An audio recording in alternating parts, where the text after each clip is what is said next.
अस्सलाम वालेकुम। ए लोगो जो ईमान लाए हो, जो माल तुमने कमाए हैं और जो कुछ हमने ज़मीन से तुम्हारे लिए निकाला है, उसमें से बेहतर हिस्सा राह खुदा में खर्च करो। ऐसा ना हो कि इसकी राह में देने के लिए बुरी सी बुरी चीज़ छांटने की कोशिश करने लगो।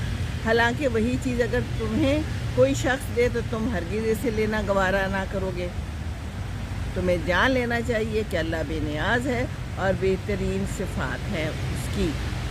शैतान तुम्हें मुफलिसी से डराता है और शर्मनाक तर्ज अमल इख्तियार करने की तरगीब देता है, मगर अल्लाह तुम्हें अपनी बख्शिश और फजल की उम्मीद दिलाता है।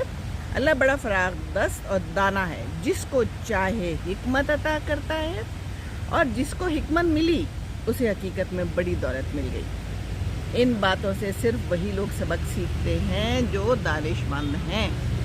पहली बात तो ये कि हिकमत देना